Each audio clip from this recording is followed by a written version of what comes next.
2016년 4월 3일 주일 오후 시간입니다. 이 시간 우리에게 주신 하나님 말씀은 마태복음 24장 17절로 20절 말씀까지입니다. 17절로 20절 말씀입니다. 이 시간 우리 각자에게 하시는 하나님의 말씀으로 함께 받겠습니다. 지붕 위에 있는 자는 집 안에 있는 물건을 가질러 내려가지 말며 밭에 있는 자는 겉옷을 가질러 뒤로 돌이키지 말지어다. 그날에는 아이벤 자들과 젖먹이는 자들에게 화가 있으리로다.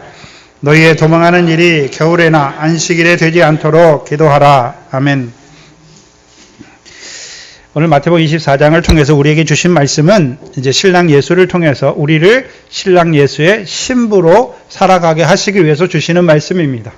이제 신랑 예수와 나와 무슨 상관이 있는 줄 알게 하시고 그 신랑 예수께서 마지막 때에 큰 환난을 통해서 우리를 그 거룩한 산으로 인도하시는 그 신랑과 함께하는 자로 우리를 세우시기 위하여 주시는 말씀입니다.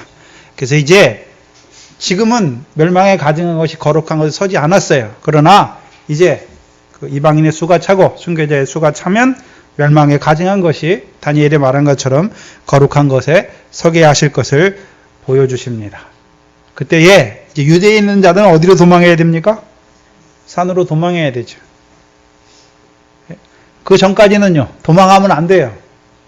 유대에서 헐몬의 산에서 내리는 이슬을 받아서 영생을 누리는 자로 살아가야 돼요. 그 일을 계속하는 거예요. 그리고서 이제 멸망에 가증한 것이 서면 그때는 이제 어떻게 됩니까? 도망해야 되죠. 왜 도망해야 됩니까?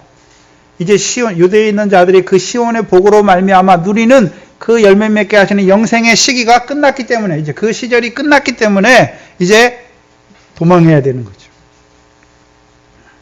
오늘 17절 본문에서는요. 지붕 위에 있는 자는 집 안에 있는 물건을 가질러 내려가지 말라 말씀하십니다. 그러면 지붕에 있는 자들 봐야 되는데 멸망에 가증한 것이 거룩한 곳에 서기 전까지는 지붕에 있는 자들은 그 전까지는 무슨 일 했습니까? 멸망에 가증한 것이 거룩한 곳에 서는 그때에는 이제 서게 되면 그때 지붕에 있는 자들은 이제 집 안에 있는 물건을 가질러 다시 내려가지 말아야 되지만 서기 전까지는 지붕에 있는 자들은 뭐 해야 됩니까? 집 안에 내려가서 물건을 계속해서 어떻게 됩니까? 가지고 올라오잖아요. 그 일을 하는 거예요.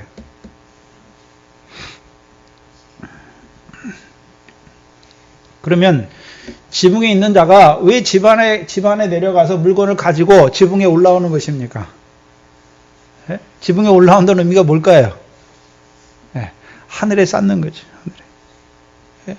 하나님이 우리에게 주신 거, 그거 가지고 어디다 쌓아야 됩니까? 하늘에 쌓아야 하는 것이죠. 그래서 너희의 모든 보화를 어디에 쌓으라 했습니까? 하늘에 쌓으라 했잖아요. 그럼 저와 여러분에게 주신 거, 예? 우리에게 주신 거 다 어디다 쌓아야 됩니까? 하늘에 쌓아야 돼요. 지붕에 있는 자는 뭐가 전제되어 있습니까? 집이 전제되어 있잖아요. 집이 있어서 지붕에 있잖아요. 그래서 하나님께서 우리 개인에게 허락한 각 가정도 되잖아요. 주 예수를 믿으라. 그리하면 너와 내 집이 구원을 얻는다 말씀하잖아요. 그럼 하나님이 우리에게 주신 것들 그거 어떻게 해야 됩니까? 그거 내 소유로 삼고 이 세상에 쌓는 것이 아니라 하늘에 쌓아야 되잖아요. 그래서 내게 주신 물질들, 내게 주신 여러 가지 것들 다 어디다 쌓아야 됩니까? 팔아야 되잖아요. 그래서 예수님의 제자들은 자기의 소유와 전토와 집과 모든 것 다 팔았잖아요. 왜요? 하늘에 쌓기 위해 파는 것이죠. 소유를 파는 거예요. 팔렸다고 팔아서 예배당 갖다 바치는 게 아니라 소유를 파는 거예요. 그 전까지는 이게 내 집이고 이게 내 거였는데 이제는요 하나님이 잠깐 육신으로 산 날 동안에 내게 주셔서 감사함, 그것을 하늘에 쌓는 것이 아니라 그것을 주신 하나님의 뜻을 깨닫고 감사함으로 하나님의 뜻대로 쓰는 거예요. 그게 하늘에 쌓는 거예요. 그럼 집에는 뭐가 있습니까? 여기 집안의 물건이라고 하는 것은 우리말에는 물건이라고 썼는데 헬라어에서는 대명사, 관사로 써놨어요. 관사를 할 때는 저 물건도 되지만 저 사람, 이 사람도 되는 거예요. 그 집안에 누가 있습니까? 우리의 자녀, 우리에게 주신 자녀, 우리에게 주신 남편, 아내. 어떻게 됩니까? 부모에게 공경하는 게 하늘에 쌓는 거예요. 아내를 그리스도께서 나를 사랑하시지 내가 아내를 사랑하는 게 하늘에 쌓는 거예요. 자녀를 주의 교훈과 훈계로 양육하는 게 하늘에 쌓는 거예요. 자녀들은요, 주 안에서 부모를 순종하는 게 하늘에 쌓는 거예요. 그럼 지붕에 있는 자가 그때까지 뭐 했습니까? 자기에게 하나님께서 주신 것으로 가지고 어디에 쌓습니까? 하늘에 쌓는 것이죠. 그래서 저와 여러분에게 하나님이 허락하신 물질의 모든 거 또는 사람의 모든 거 뭐 하기 위해서 주셨습니까? 하늘에 쌓게 하시려. 그 구원의 재료를 통해서 하나님 앞에 감사하게 하시려. 그래서 여러분이 자녀를 볼 때도 하나님이 내게 주신 하나님의 자녀구나. 이 자녀를 양육하는 거예요. 그게 상과 영광이죠. 또한 이 자녀가 나와 같은 믿음으로 하나님을 섬기는 자로 세워가기 위해서 여러분이 기도하는 그 모든 거. 그게 다 무엇입니까? 그게 다 상이잖아요. 기도하는 거 다 상이 있잖아요. 쌓으라고 주신 거예요. 그런데 이제 하나 더 들어가야죠. 집이 가정집만 있습니까? 교회가 집입니까? 교회가 집이잖아요. 너희는 하나님의 밭이요 하나님의 집이다 말씀했잖아요. 그럼 교회, 우리를 이 한 교회에 모이게 하셔서 이제는 저와 여러분이 육신적인 형제 자매도 있지만 하늘에 계신 아버지의 뜻대로 행하는 자가 우리의 형제요 자매요 모친이잖아요. 그래서 우리가 그리스도 안에서 한 형제잖아요. 교회에서 그럼 우리에게 왜 형제들을 왜 붙였습니까? 덕을 세우게 하시기 위해서. 형제 사랑을 통해서 열매 맺게 하시기 위해서. 여러분 직분으로 세웠잖아요. 무슨 직분을 왜 세웠습니까? 네? 교회 섬기라고 세우신 거예요. 네? 섬기는 게 뭡니까? 네, 여기 회계집사님들은 저거로 섬기지만 여러분이 교회를 위해서 기도하고 그 섬기는 게 여기 와서 시간으로 봉사하고 그런 것만 섬기는 게 아니에요. 하나님이 우리에게 같이 함께 한 몸으로 붙여주신 교인들을 위해서 기도로 돌아보는 게 그게 섬기는 거예요. 또한 저 교인이 어떤 일이 있을 때 신방하는 거고 가서 돌아보는 거고 그를 위해 기도해 주는 그게 다 무엇입니까? 그게 다 섬기는 거예요. 지극히 작은 거, 또 지극히 작은 자 위해서 하는 거예요. 그게 지붕에 있는 자의 생활이에요. 그 지붕에 있으니까 위를 보면 어디가 보입니까? 하늘이 보이잖아요. 하늘에 뭐가 있습니까? 하늘에 계신 하나님 아버지께서 갚으시는 상이 있는 것을 바라보고 이제 내게 은혜로 주신 것을 다 어떻게 합니까? 하늘에 쌓는 거예요. 그게 지붕에 있는 자의 생활이에요. 그런데 환란이 시작되면 이제 멸망하게 하는 가증한 것이 거룩한 곳에 서면 이제 그 일도 끝나는 거예요. 그럼 지붕에 있는 자는 어디로 가야 됩니까? 지붕에 있는 자도 산으로 가는 거예요. 20절에 너희의 도망하는 일이 그럼 16절부터 유대에 있는 자, 지붕에 있는 자, 밭에 있는 자 그들이 다 너희잖아요. 너희의 도망하는데 어디로 도망합니까? 산으로. 지붕에 있는 자들도 산으로 도망하는 거예요. 또한 이제 더 들어가면 이제 한 단계 더 들어가요. 지붕은 세 가지 지붕이에요. 그래서 그리스도 안에서 하늘에 보화를 쌓는 자의 지붕이 있고 더 나아가서요. 교회라는 집에서 교회 유익을 위해 형제의 유익을 위해 하나님이 주신 은사를 가지고 하늘에 쌓는 자가 있고 더 나아가서는요. 이제 구약에 지붕에 있던 자들이 누굽니까? 사무엘상 9장을 보시면 신약 421페이지입니다.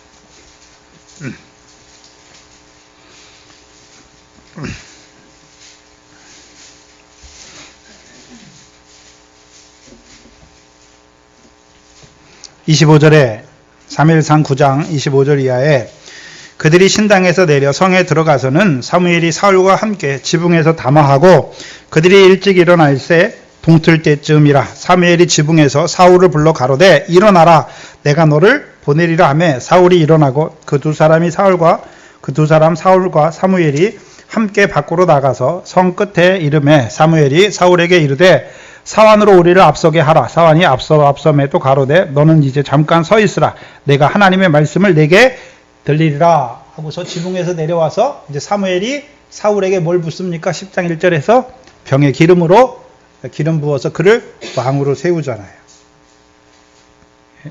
그래서 사울을 왕으로 세우신 목적이 무엇입니까?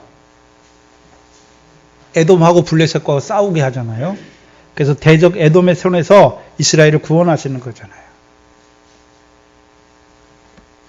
그 에돔의 우선 아말렉과 싸우게 하시잖아요. 그 아말렉이 광야에서 이스라엘 백성을 멸했잖아요. 그래서 그걸 추억하고 사무엘을 통해서 사울에게 그 아말렉의 원수를 갖게 하잖아요. 그리고 블레셋과의 싸우게 하잖아요. 근데 문제는 이 사울이요, 그 싸움에 나갔다가 결국 그 싸움 때문에, 그 싸움에서 하나님이 주신 것 때문에 하나님의 말씀을 저버려서 망하잖아요. 아말렉을 쳐부수라 할 때 모든 짐승과 우양 다 죽이라 했는데 짐승의 좋은 것, 양과 소의 좋은 것을 자기가 취하잖아요.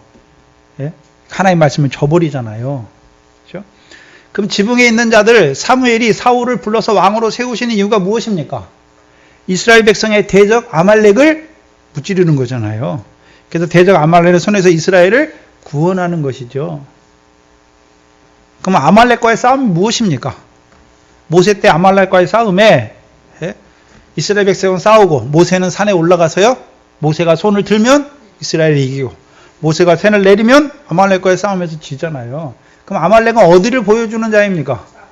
세상 것 보여주는 거예요. 에돔의 우선으로 붉은 것, 세상의 붉은 것을 보여주는 것이죠. 그럼 모세는 어디를 보여줍니까? 하나님께서 우리에게 허락하신 것, 그걸 보여주는 거예요. 그럼 사울을 통해서 아말렉의 요소를 이스라엘 백성이 끊어주면 이제 이스라엘 백성이 어디를 보게 되는 것입니까? 하나님께서 그들을 가나안 땅에 주셔서 이루고자 하시는 하나님의 뜻만 쫓아 살아가는 자들이 되는 것이죠. 또한 우리가 여러분이 잘 아는 사무엘하 11장에 다윗이 지붕에 있잖아요. 사무엘하 11장을 보시죠. 사무엘하 11장 12절에 2절에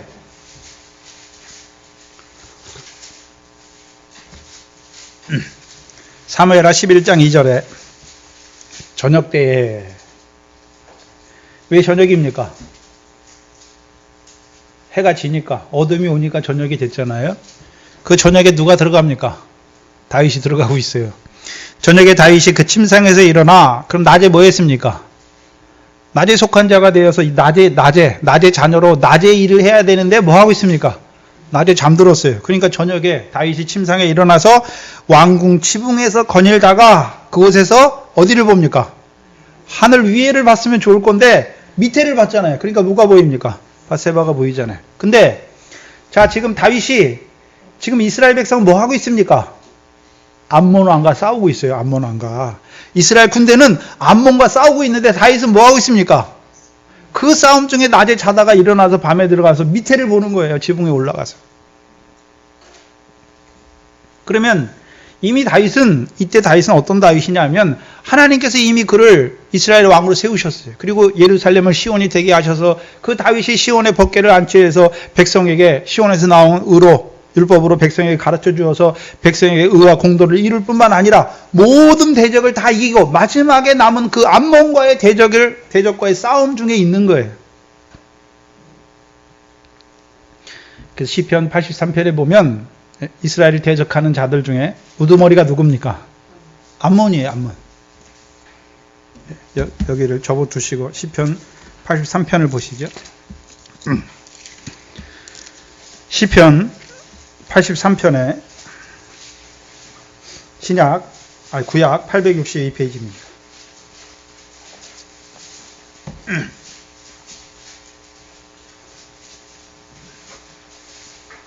시편 83편에 아삽의 시인데, 아삽이 뭐라고 기도합니까? 하나님이여 침묵지 마소서. 그럼 침묵하지 마시고 하나님 뭐 하란 말입니까? 말씀하란 말이죠. 네? 잠잠치 말고 고요치 마소서. 대저, 2절에 대저 주의 원수가 헌화하며 주를 하나는 자가 머리를 들었나이다. 그럼 누가 일어났습니까? 주를 대적하는 자들이 일어났단 말이죠. 근데 하나님 뭐 하고 있습니까? 침묵하고 있다는 말이죠. 그럼 주를 대적하는 자가 뭐 합니까? 3절에 저희가 주의 백성을 치려하여 간궤를 꾀하며 주의 숨긴 자를 치려고 서로 의논하여 말하기를, 그 원수들이 뭐라고 말하냐면 저희를 끊어 다시 나라가 되지 못하게 하여 이스라엘의 이름으로 다시는 기억되지 못하게 하자. 그럼 이들의 속셈이 무엇입니까? 이스라엘을 멸하자 하는 거잖아요. 그죠? 5절에 저희는 일심으로 의논하고 주를 대적하여 서로 언약하니 곧 에돔의 장막과 그 대적을 말하는 거예요. 에돔의 장막과 이스라엘인과 모압과 하갈인과 그발과 암본과 아말렉이며 블레셋과 두로 거민이여 아수르도 저희와 연합하여 롯 자손의 도움이 되었도다. 그럼 롯 자손이 하는 일이 무엇입니까? 하나님의 백성을 멸하는 거죠.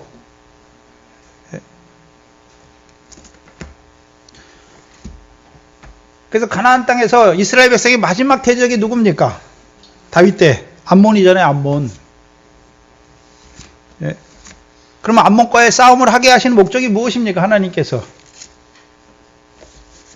예? 그래서 다윗이 그 암몬과의 싸움에서 7계를 범하고 살인까지 범하잖아요. 떨어져요. 졌단 말이죠. 근데 하나님께서 나단을 통해서 책망해 주시고 이제 암몬의 왕을, 암몬의 그 성을 취하게 하시잖아요. 암몬 성을 취한다는 의미가 무엇입니까? 사무엘하 12장 26절입니다.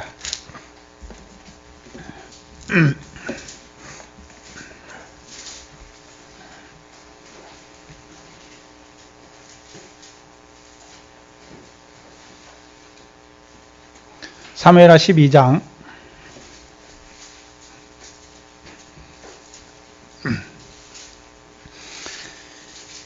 29절에 다윗이 모든 군사를 모아 랍바로 가서 쳐서 취하고, 랍바는 암몬 자손의 성이에요. 수도인데 랍바로 가서 쳐서 취하고 그 왕의 머리에서 뭐를 취합니까? 면류관인데 뭐가 있는 면류관입니까? 보석이 있는 면류관을 취하니 그 중량의 금 한 달란트라. 그것을 다윗이 머리에 쓰잖아요. 그러면 암몬과의 싸움 무엇입니까? 보석이 있는 그 면류관을 얻기 위한 싸움이잖아요. 그럼 보석이 어디 있습니까? 계시록 21장에 예루살렘 성은 뭐가 있습니까? 보석으로 꾸민 성이잖아요. 12보석으로. 그 성을 위한 싸움을 보여주시는 거예요. 그 면류관을 위한 싸움인 것을, 보석에 있는 그 면류관을 위한 싸움인 것을 보여주시잖아요. 근데 지붕에 있는 자가 그 싸움에서 먼저 나가서 그 보석에 있는 그 면류관을 보여줘야 될 자가 뭐 하고 있습니까? 넘어지는 거예요. 그래서 다윗이 만약에 암몬 자손에게 이기잖아요. 그러면 암몬 자손은 대적이 이스라엘 백성 앞에 어떻게 됩니까? 복종하게 되는 거죠. 그러면 그 암몬의 대적이 이스라엘 백성에게 이제 가시나 올무의 역사가 안 되잖아요. 그럼 이스라엘 백성이 이제 계속 어떻게 합니까? 보석 있는 면류관의 삶을 살아가게 하시는 것이죠.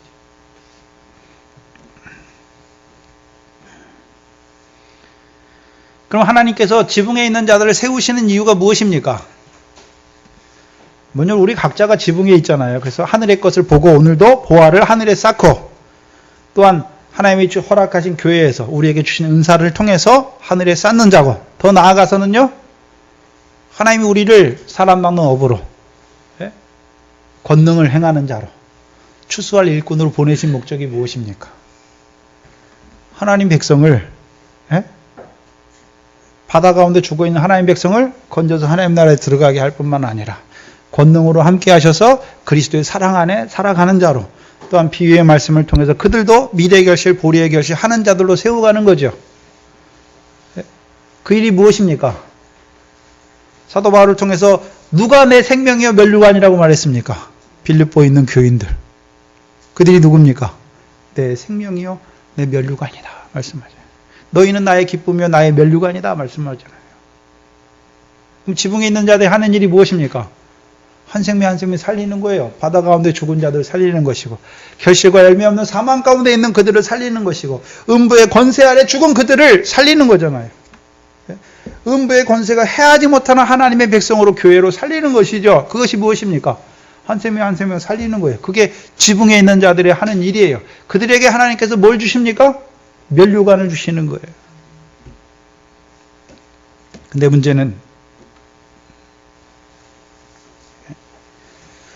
문제는 이제 멸망에 가증한 것이 거룩하게 서면 그 일도 끝나는 거예요. 예?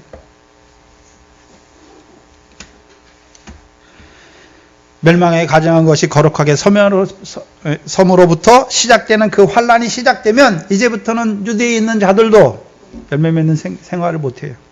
이제 지붕에 있는 자들도 도망해야 돼요. 어디로 도망해야 됩니까? 거룩한 산으로. 도망하지 못하면 잡히게 돼요. 18절에 보시면 밭에 있는 자는 그 겉옷을 가질러 뒤로 돌이키지 말지어다. 그럼 밭에는 누가 있습니까?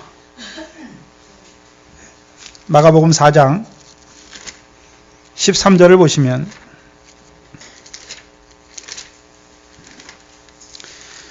마가복음 4장 13절을 보시면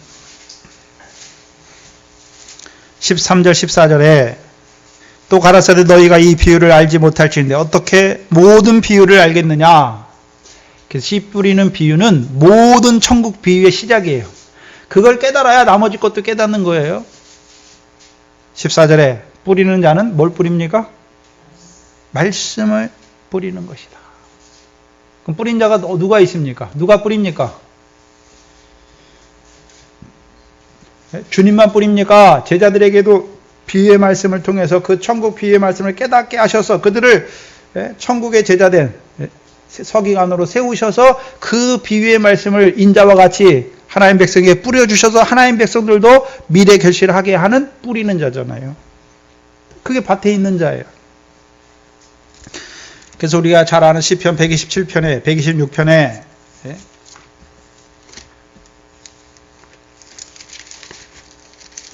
좀 찾을 게 많죠.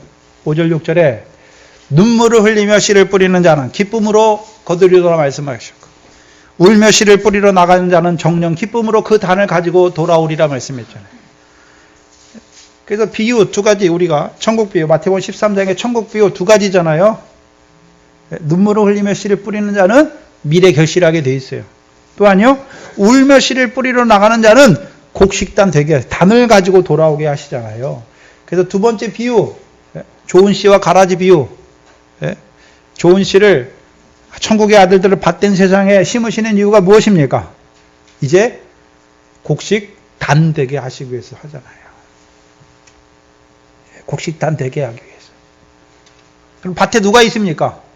씨를 뿌리는 자도 밭에 있고 그 씨 뿌리는 씨를 받아서 결실하는 자, 미래 결실하는 자도 밭에 있고 또한 그 좋은 씨와 가라지 비유를 통해서 이제 곡식단 맺는 자들도 밭에 있잖아요.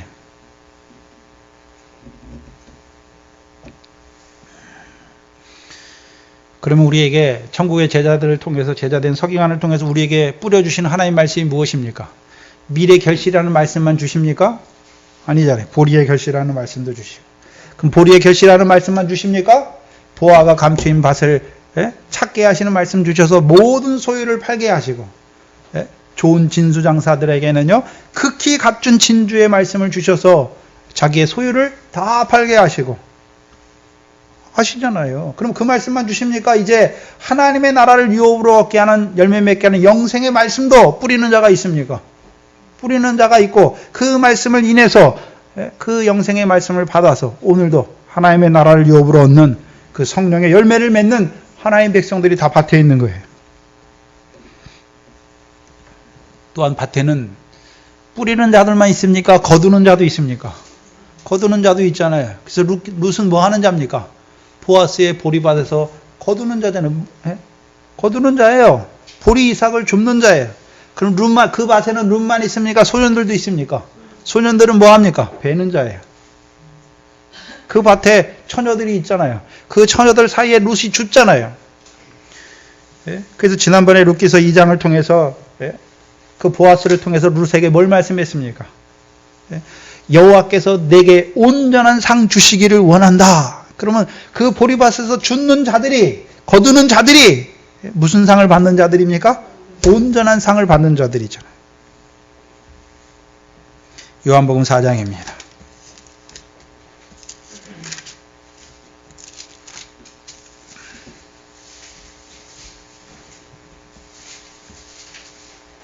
요한복음 4장에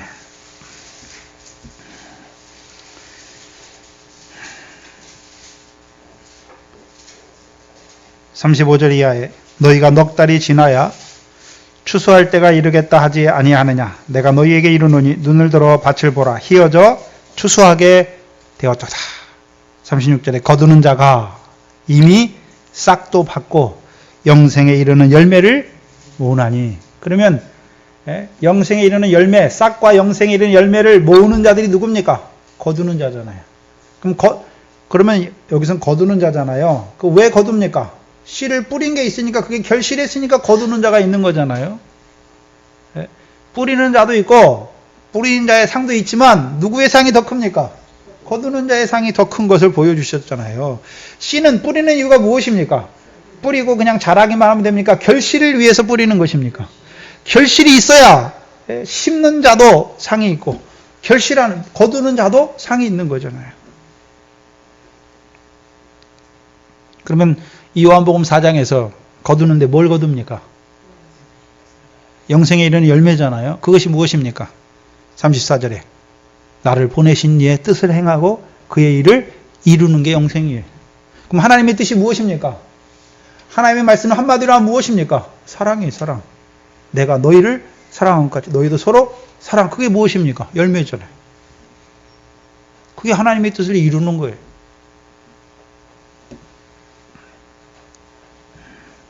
그럼 밭에 있는 자들, 밭에는 여러 사람들이 있어요. 뿌리는 자도 있고 거두는 자도 있고, 뿌리는 자, 말씀을 뿌려주는 자로 말미암아 오늘도 채소에 씨를 내는 자도 있고 풀에 씨를 내는 자도 있고, 결실을 미래 결실, 보리의 결실 하는 자들도 있고, 열매를 포도의 열매, 무화과 열매, 감람의 열매를 맺는 자들도 있는 것이죠. 또한 그 열매를 거두는 자들도 있는 것을 보여주시잖아요. 특별히 오늘 본문 마태복음 24장 18절에서는 밭에 있는 자는 무엇을 가지고 있는 자입니까? 겉옷이잖아요. 겉옷을 가질러 뒤로 돌이키지 말지어다. 그럼 겉옷은 무엇입니까? 이들의 생활이에요. 생활. 우리가 생활하는데 여러분 옷을 입고 생활하잖아요. 우리의 생활, 옷을 입고 생활하는 거예요. 성경에서 말하는 옷은 무엇입니까? 예수님이 마태복음 14장에 그 혈루병 드는 여인과 마태복음 14장에 마가단 지역에서 병든 자가 예수님의 겉옷과의 손만 대니까 다 낫잖아요. 그럼 예수님의 겉옷에는 뭐가 있습니까? 모든 병과 연약한 것을 고치는 권능이 있잖아요. 근데 그 권능은 예수님만 행합니까? 제자들에게도 주셨습니까? 제자들에게도 주셨어요. 그럼 제자들의 생활이 무엇입니까? 권능이에요. 모든 병과 귀신을 쫓아내고 모든 병과 모든 연약한 것을 고치잖아요. 고치잖아요. 무엇으로요? 말씀으로. 말씀으로. 어떤 말씀입니까? 이사야를 통해서 주신 말씀이에요. 주께서 친히 너희의 모든 연약함과 너희의 모든 질병을 친히 담당하시는 말씀이에요. 제자들이 그들의 연약함을 담당하는 것이 아니라 주께서 그들의 연약함과 그들의 모든 병을 친히 담당하신 것을 알게 해주시는 거예요.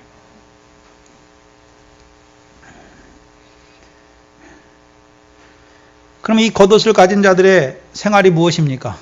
말씀이 말씀을 증거해 주는 거예요.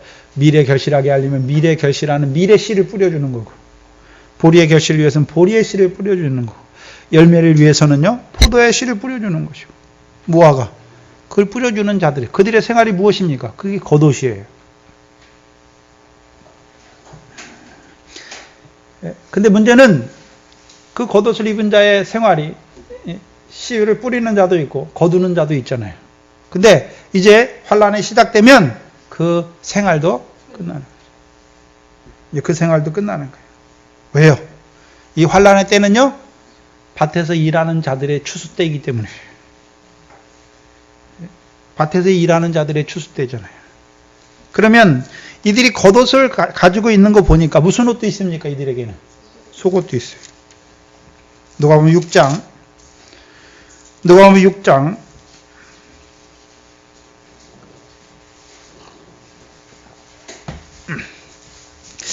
오늘 제 말이 되게 빠르죠? 이상하네요.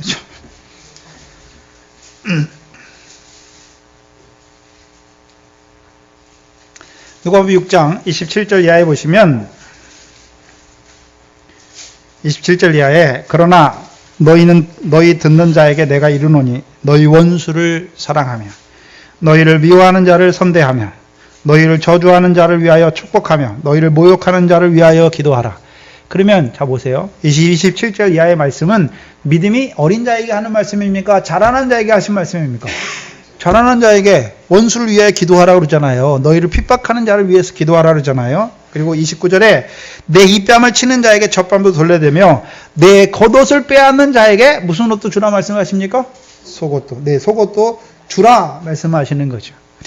그러면 이제 밭에 있는 자들의 겉옷이 무엇입니까? 그들이 살아있을 동안에 이제 자기에게 주신 비유의 말씀, 자기에게 주신 말씀을 하나님 백성에게 뿌려서 그들로 하여금 결실하게 믿음에 따라서 미래 결실하는 자들도 있고 보혜 결실하는 자들도 있고 열매를 맺는 자들도 있잖아요. 그게 겉옷이에요. 그럼 속옷은 무엇입니까? 지금 이 추수 때가 된 거, 그 환란이 시작된 것은 그 겉옷을 가진 자에게 그 겉옷만 빼앗을 뿐만 아니라 그들의 속옷도 빼앗기 위해서 일어나는 환란이에요. 그럼 겉옷과 속옷을 빼앗기는 사람이 누가 있습니까? 신약에서. 예수님이잖아요. 예수님이 언제요? 예수님이 십자가에 죽기 전에는 겉옷과 속옷을 다 입고 다니셨어요. 근데요, 십자가에 죽으실 때는요, 그 겉옷을 그 로마 병정들이 네 깃에 나누잖아요. 그리고 그 속옷도 제비 뽑아서 가지잖아요. 그럼 원래 예수님의 겉옷과 속옷이었는데 죽게 되니까 겉옷과 속옷마저 빼앗기게 되잖아요.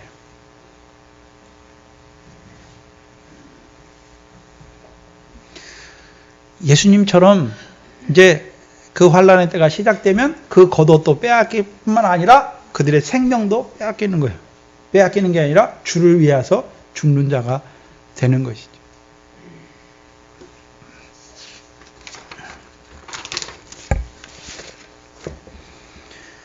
또한 19절에는요. 그날에는 아이벤 자들과 젖먹이는 자들에게 화가 있으리라. 그러면 앞에 세 부류가 있잖아요. 유대에 있는 자들, 지붕에 있는 자들, 밭에 있는 자들. 그들이 해야 되는 일이 무엇입니까? 유대에 있는 자들은 산으로 도망하고, 지붕에 있는 자들은요, 집 안에 있는 물건을 가지러 내려가면 안 되는 것이고, 이제 밭에 있는 자는요, 겉옷을 가지고 뒤로 돌이키지 말고 자기의 속옷을 뺏는 자를 위하여 그들 앞에 나아가는 것이죠. 빼앗기기 위해서. 그 세 부류와 오늘 본문 19절에 말하는 그날은 언제입니까? 멸망하게 하는 가증한 것이 거룩한 것의 섬으로 시작되는 그 환란의 날에는 아이벤 자들과 젖먹이는 자들에게 화가 있잖아요. 앞에 나오는 세 부류는 그거 이제 너희가 지금까지 했던 일 하지 말고 산으로 도망하라 말했는데 오늘 19절에 나오는 아이벤 자들과 젖먹이는 자들에게는 그 날이 무슨 날입니까? 화 받는 날이잖아요. 화가 있잖아요. 그럼 그날에 누구에게 화가 있습니까? 이 말씀 잘 봐야 돼요. 누구에게 화가 있습니까? 아이벤 자들과 젖먹이는 자들에게 화가 있어요. 이거 잘못 보면 아이벤 자들이니까 그 뱃속에 아이에게 화가 있는 게 아니에요. 젖먹는 자에게 화가 있는 것이 아니라요. 아이벤 자들과 젖먹이는 자들에게 화가 있는 거예요.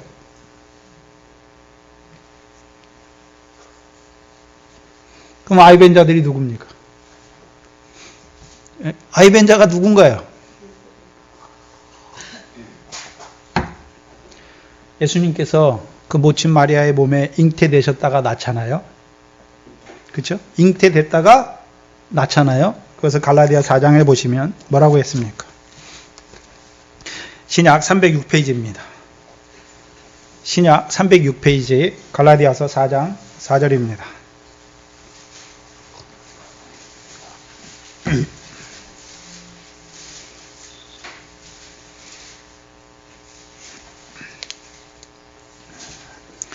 신약 갈라디아서 4장 4절에 때가 참에 하나님이 그 아들을 보내사, 아들은 누굽니까 여기서?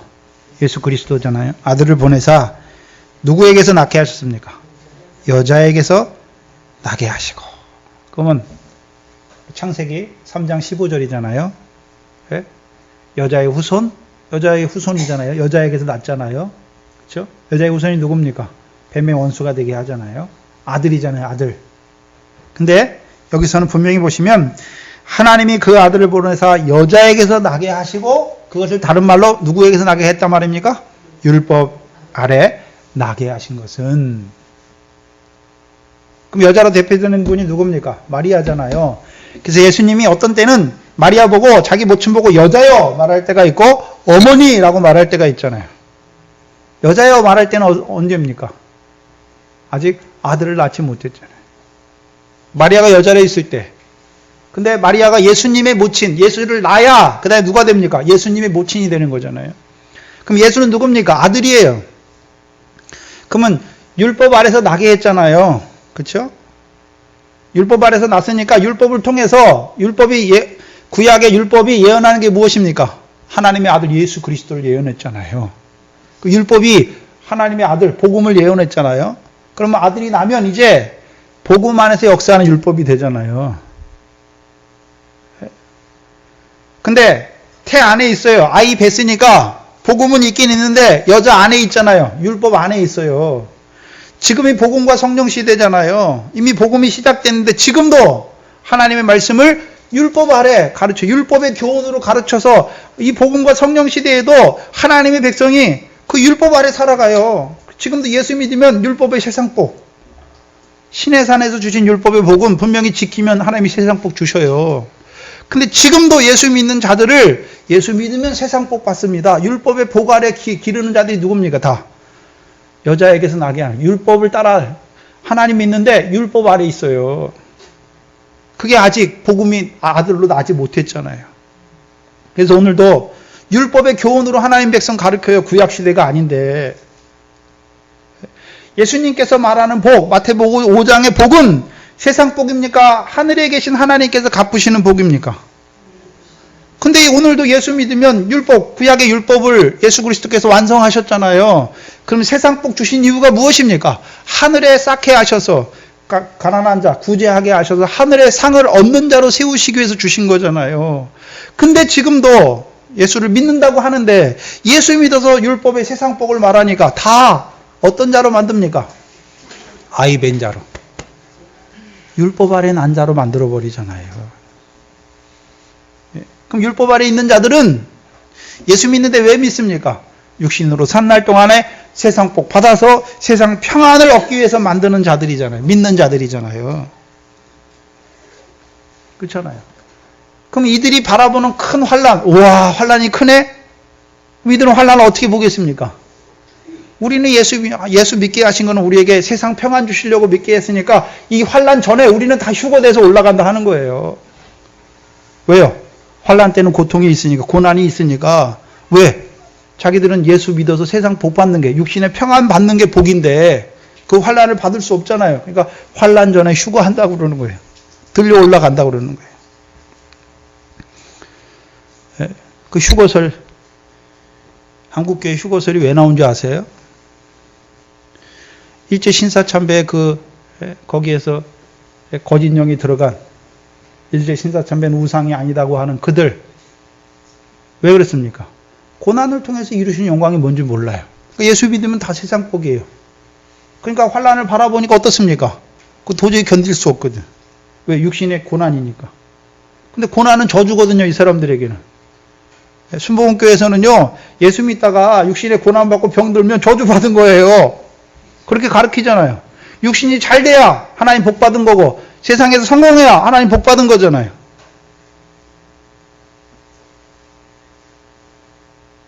육신의 복이, 육신의 성공이 하나님의 복 받은 거로 인식되니까.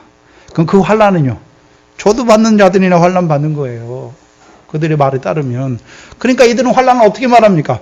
그 환난이 있긴 있는데 하나님 안 믿는 자들에게 환난이고 하나님 믿는 우리는 어떻게 한다 그럽니까? 환난 전에 다 휴거돼서 올라간다는 거죠. 그럼 그 환난을 통해서 뭘 이루는지를 알지 못해요.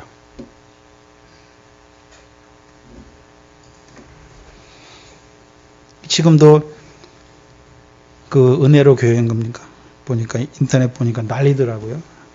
여자 목사인데 휴거된다고 저기 태평양에 있는 피지섬에 뭐 자기들 교인들만 가서 휴거될 장소를 뭐 구입해가지고 교인들 다 그리 보내고 어쩌니 별 이상한 짓을 다 하더라고요. 참. 계시록의 환란 왜 주셨습니까? 읽는 자들과 듣는 자들과 그 가운데 기록한 걸 지키는 자들에게 복 주시기 위해서. 창세기 1장에 복이 3번 나와요. 5째 날에 복, 6째 날에 복, 7째 날에 그 복을 주시기 위해서. 첫째 부활에 들어가는 그 안식에 들어가는 복을 주시기 위해서 주셨는데 오히려 그 복을 가리우는 자들이 되잖아요. 그럼 만약에 그 예수 믿어서 세상 평안만 바라보는 자들, 아이 뵌 자들이 그들이 그러면 아이는 누가 뵀습니까? 그들의 교인들이잖아요. 여자가 갈라디아 4장 여자가 누굽니까? 하갈이잖아요. 하갈이 뭐합니까? 육체를 따라 낳았잖아요. 육체를 따라서 율법 아래 종로로 타는 자들로 낳는 거예요. 그들이 누굽니까? 율법 아래 있는 자들, 아이 뵌 자들이에요. 복음 시대가 됐는데도 그 복음이 나와야 아들이 되는데 낳지 못하니까 여전히 율법 아래서 복음을 가지고 있어요. 복음이 없는 게 아니에요. 율법 아래 있는 자도 예수 믿잖아요. 예수가 나를 십자가 위에 죽으신 거 믿잖아요. 근데 어디 있습니까? 그 복음을 율법 아래에 넣어버려요.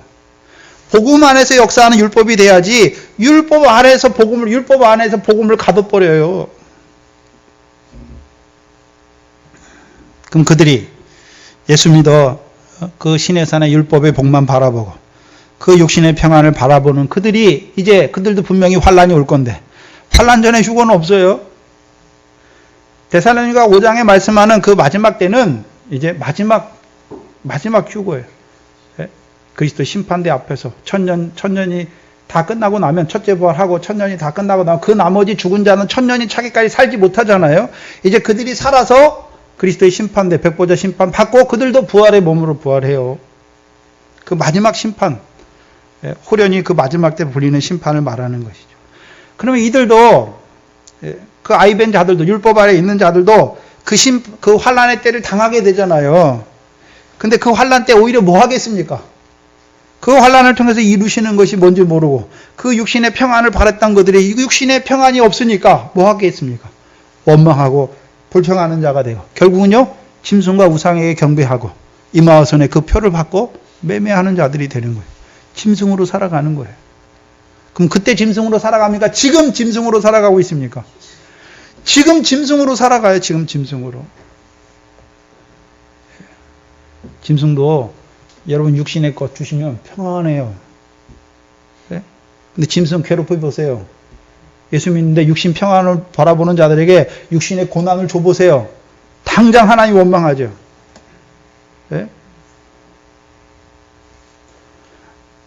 그래서 권사님들이 암에 걸리고 그러면 뭐라 그럽니까? 내가 하나님을 이렇게 열심히 섬겼는데 하나님이 어떻게 나에게 암을 주실 수가 있냐고, 나를 이렇게 병들어서 데려갈 수가 있냐고. 왜 믿었습니까? 예수 믿으면 병도 안 걸리고 암도 안 걸리고 이 땅에서 평안히 오래 살 것처럼 그거 바라고 믿는 거예요. 그럼 그들에게 그 육신의 평안을 바라보는 자들에게 개국 이래로 없었던 큰 환란이 오니까 그들은 다 어떻게 됩니까? 다 그 환란 가운데 넘어지는 자들이 되는 거죠. 하나님께서 그 환란을 통해서 그 한때와 두때와 반때를 통해서 이루시는 그 순교자의 수를 모집하는 그걸 보지 못하니까 오히려 그 첫째 부활의 영광에 들어게 하시는 그 복된 기간에 오히려 그 환란을 인해서 원망하는 자들이 되는 거죠. 그럼 누구에게 화가 있습니까? 아이들은 그 멸망에 떨어지는 것이고 아이를 뵌 자들, 그들의 교육자들이죠. 그들에게 화가 있어요. 왜요? 실족해 했잖아요. 실족해 하는 거예요. 오늘도 예수 믿어 세상 축복을 말하는 목회자들은 그게 참입니까? 거짓입니까? 거짓이에요. 다 바다 가운데 죽은 자로 만들어요. 여러분, 바다 밑에도 땅이 있잖아요. 그 땅 밑에도 뭐가 있습니까?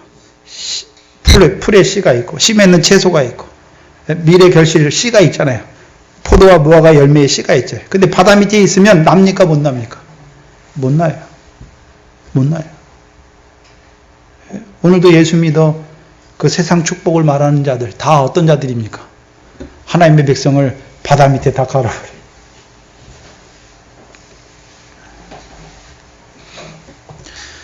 마태복음 18장에 이 소자 하나를 실족케 하는 자들에게 화가 얼마나 큰지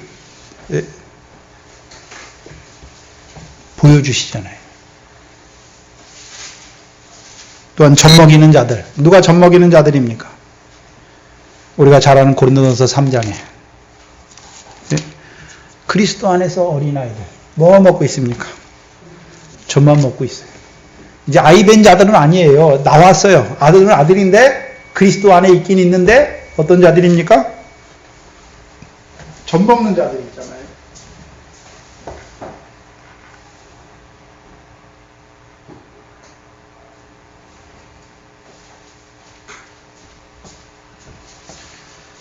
그리스도 안에 있는데 젖 먹는 자들이에요. 곧 육체를 따라 행하는 거예요. 자, 그리스도 안에 있으니까 성령을 따라 놨잖아요. 성령을 따라 놨다는 의미가 무엇입니까? 이제 육신으로 떡으로만 사는 것이 아니라 여호와 입에서 나오는 말씀으로 사는 줄 알았어요. 썩지 아니할 씨가 하나님의 말씀이 있다는 걸 알았어요. 근데 안다고 그 말씀대로 썩지 아니한 대로 살고 있습니까? 살지는 못하고 있습니까? 살지는 못하고 있어요. 그게 어린아이예요. 그러니까 고린도 교회가 어떤 일이 있습니까? 분쟁이 있어요. 분쟁이. 우상에 대한 우상의 재물에 대한 문제 있고 또요 은사에 대한 문제가 있고 간음의 문제가 있고 얼마나 문제가 많은지 몰라요. 그게 어린아이예요. 내가 지금 예수 믿는데 내 안에 분쟁이 있어요. 나는 바울에게, 나는 아볼로에게, 나는 게바에게, 나는 그리스도에게 속했다.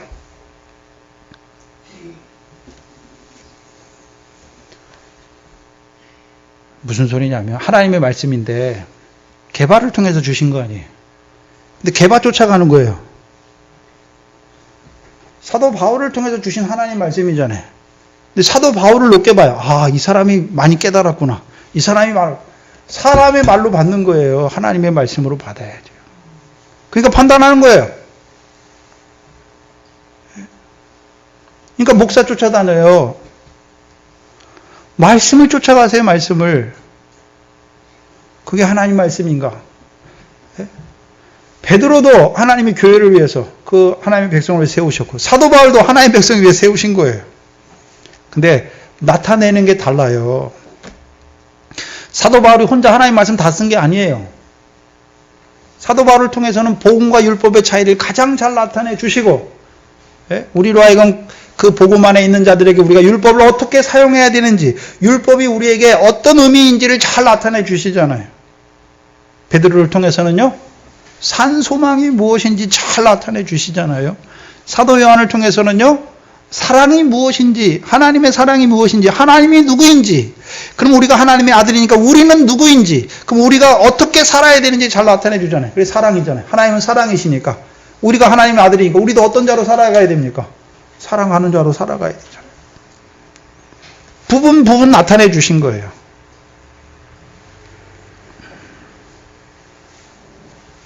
사람에게 속하지 마세요. 또 고린도 교회는 뭐에 대한 문제가 있습니까? 우상의 재물에 대한 문제가 있고 우상의 문제가 있고 은사 받은 것 때문에 자기를 높여요. 그러니까 은사 주신 거 왜 주셨느냐?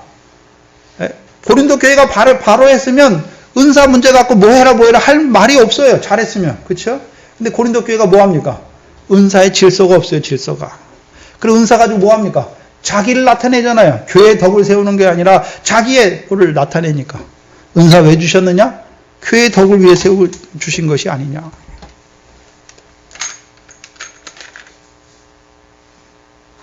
맞나요? 은사.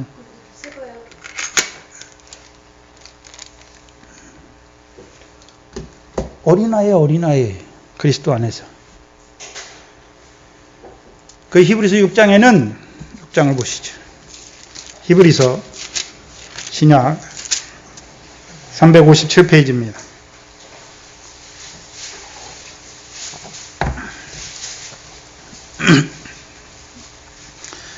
(5장 11절) 이하에 히브리서 5장 11절 이하에 누가 어린아이입니까?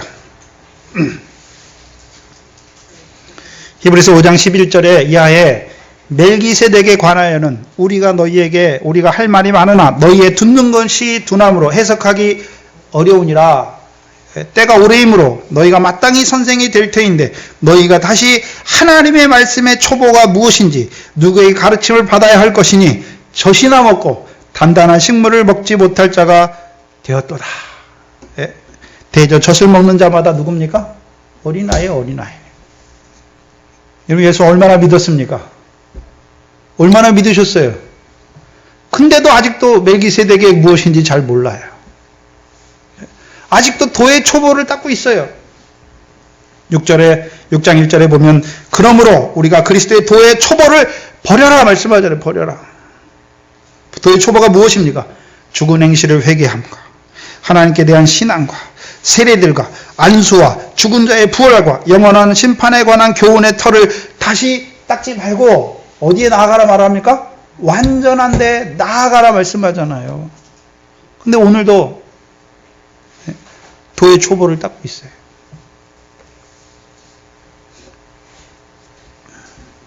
그럼 이들은 환난 때 다 어떻게 되겠습니까? 넘어지게 되죠. 그 환난은 우리로 하여금 그 가장 귀한 그 첫째 부활의 영광에 들어가게 하기 위해서 주시는 그 환난인데 오히려요 그 환난 때 젖이나 먹는 어린아이가 되어서 그 환난을 인하여서 넘어지는 자들이 되는 것이죠. 그러면 젖 먹는 자들이 왜 넘어집니까? 젖으로만 먹였으니까 넘어지는 것이죠. 그래서 하나님의 말씀은 먼저 젖이 맞아요. 어린아이니까 젖을 줘야죠. 그럼 젖만 줘야 됩니까? 이제 자라게 해서 떡을 줘야 됩니까? 떡을 줘야 되죠, 떡을. 그럼 떡만 주면 됩니까? 이제 단단한 식물을 먹여줘야 됩니까? 단단한 식물도 먹여주셔야 되는 것이죠. 그 히브리서 말씀이 무엇입니까? 단단한 식물이에요. 그러면 왜 그렇습니까? 자기에게서 나는 젖이 다 자기가 가지고 있는데 젖밖에 없어요, 목회자가. 어린아이, 그리스도 안에서 어린아이들 젖밖에 없어요. 안 믿는 게 아니에요. 하나님 나라가 뭔지도 알아요. 근데 젖밖에 없어요. 여러분 우리나라에서도 일제 신사참배 때 목사와 장로들이 그거 신사참배하고 동방요배하는 거 그거 국가의식이다. 원래는 1계명과 2계명 범하는 거예요. 귀신에게 제사하는 거예요. 그게 어떻게 동방요배하고서 하나님 앞에 예배드리는 게 어떻게 그게 하나님 앞에 예배드리는 겁니까? 귀신에게 절하고 하나님께 예배하는데. 귀신에게 한 거예요. 근데 그 사람들이 목사 장로들이 그거 몰랐겠습니까? 알았어요. 그게 하나님의 계명을 범하는 걸 알았잖아요. 근데 왜 그렇습니까? 무서워하잖아요. 일본 사람들이 그거 반대하면 잡혀가잖아요. 경찰서에 끌려가가지고 매 맞고 두들겨 맞으니까. 그러니까 예수 믿어서 고난이 없기를 바라는 거예요. 핍박이 없기를 바라는 거예요. 그러니까 자기들이 젖만 먹으니까. 교인들도 젖만 먹여요. 젖이나 먹이면 몰라요. 짐승이 먹는 풀을 먹이고 있으니. 모든 육체는 풀인데 그 육체를 위해 사는 자들로 만들어 놨으니. 젖 먹이는 자들도 화가 있어요. 왜요? 그 젖 먹는 자들이 그 대환란이, 큰 환란이 인해서 다 넘어지는 자들이 되거든요. 결국 짐승과 그 상에 경배하고 그의 손에 이마와선의 표를 받는 그들이 되니까.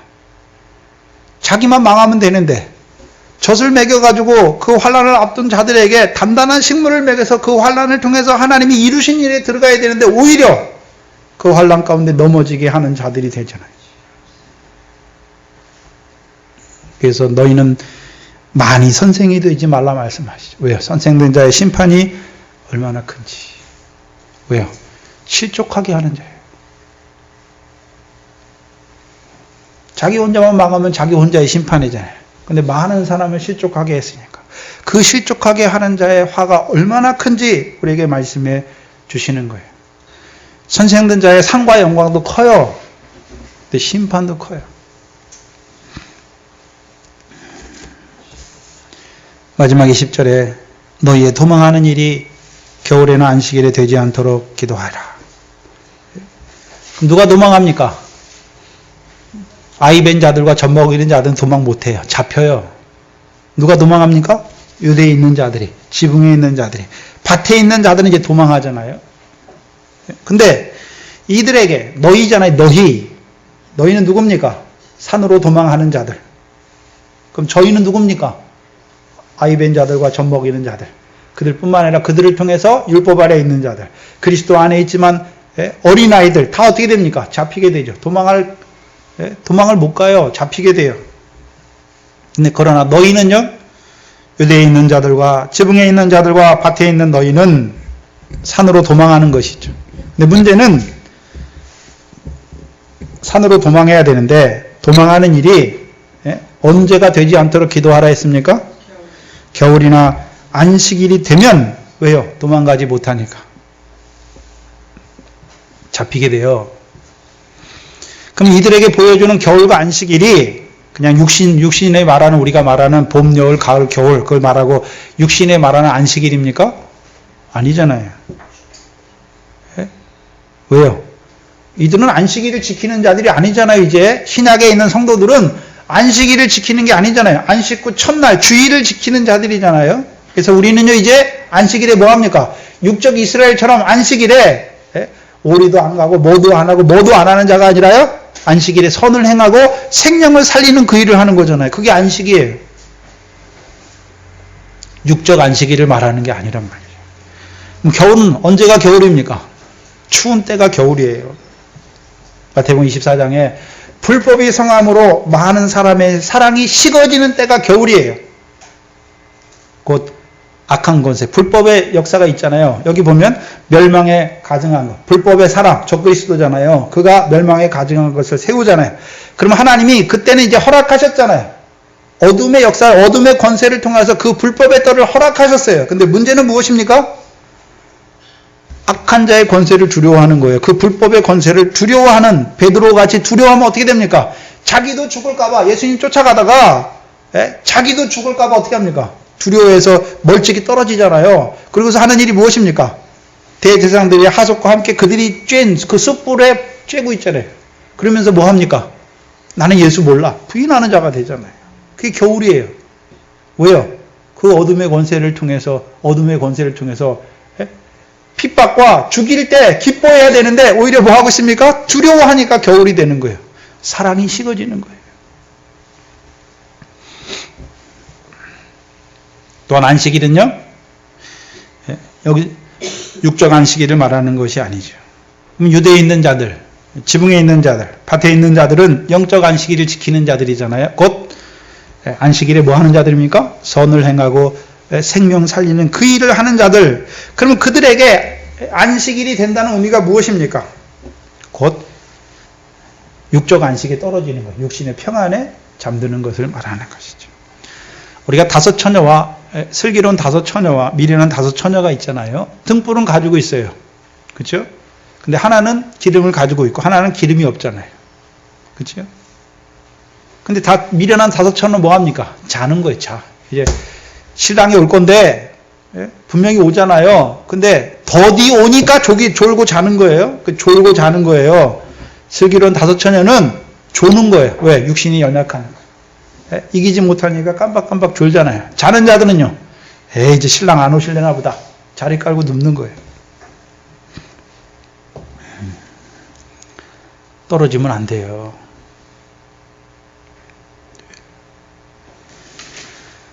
여러분 전도사님을 통해서 이 말씀을 80년대 한 초반부터 이렇게 주셨는데 첫째 부활의 말씀을 주셨는데요. 그때 많은 목사님들이 받고 이 말씀 받고 얼마나 좋아했는데 신랑이 더디 오니까요. 다 자는 자에 다 떨어졌어요. 조는 자들은 얼마 찾아보기도 힘들어요. 다 자는 자들이 되었어요.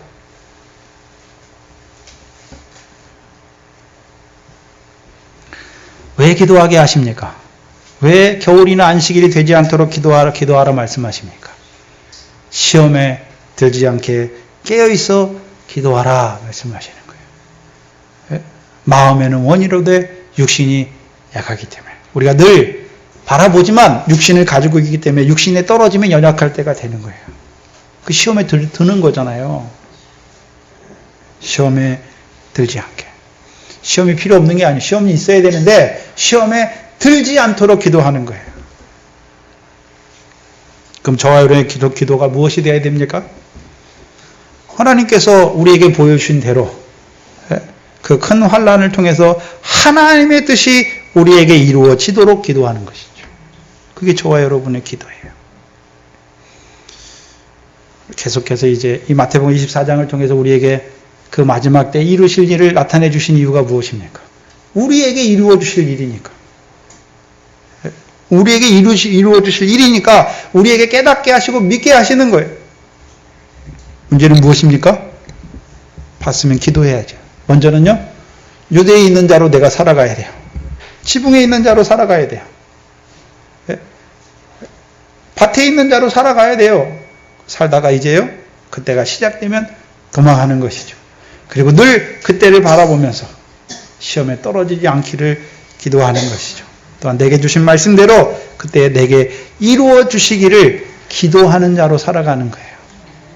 또 자라난 자들은요, 나만 아니라 저도 이 환난을 통해서 산으로 도망가는 자가 될 수 있도록 기도하는 것이죠.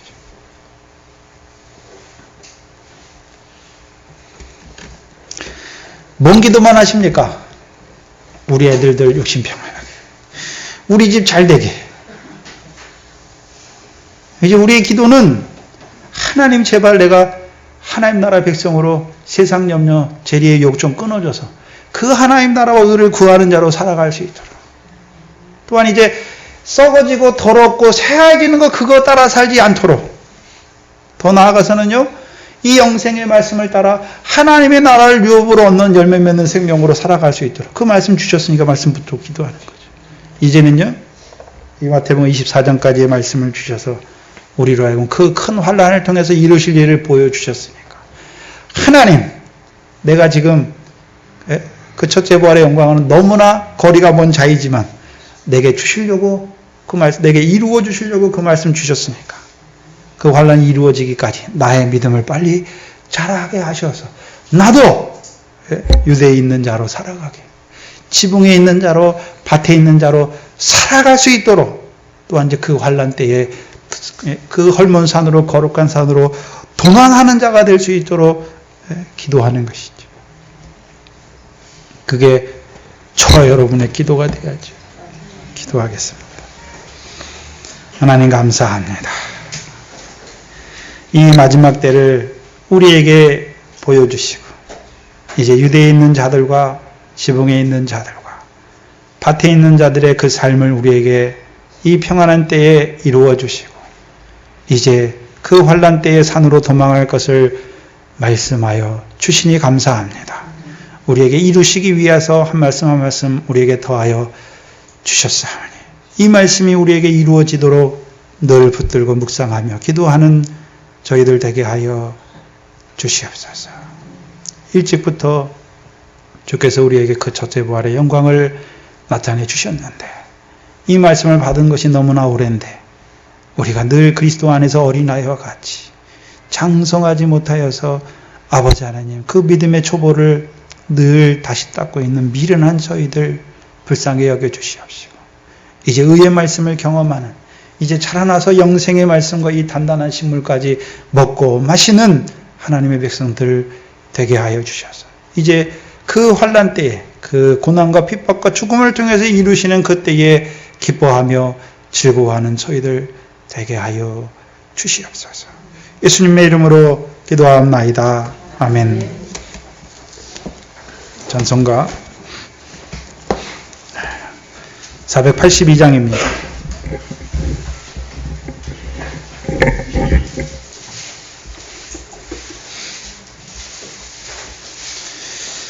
왜 기도하는 때가 가장 즐겁습니까? 기도는 나의 무엇을 가지고 기도하는 것이 아니라 하나님의 뜻이 내게 이루어지기를 기도한 것이니까. 왜요?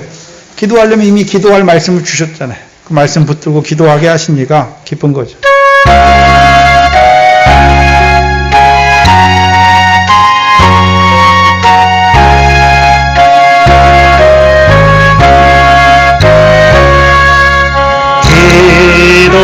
기도하는 그 시간 그때가 가장 즐겁다 이 세상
우리에게 말씀 주시는 것은 우리에게 이루실 일을 말씀하시는 거예요.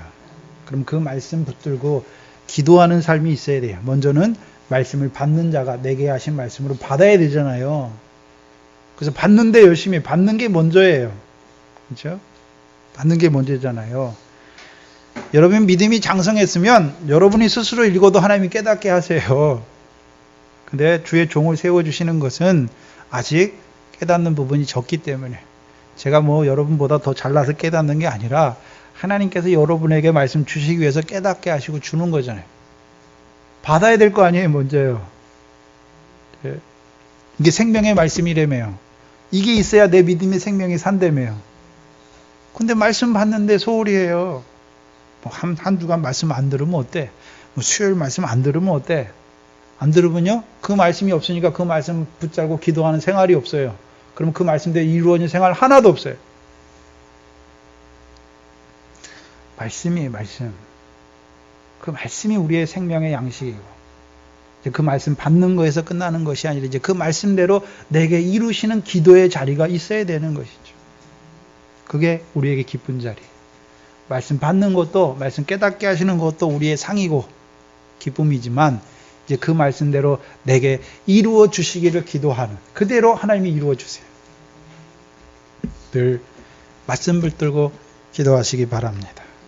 주기도문으로 예배를 마치겠습니다. 하늘에 계신 우리 아버지여, 이름이 거룩히 여김을 받으시오며 나라의 마옵시며 뜻이 하늘에서 이룬 것 같이 땅에서도 이루어지이다.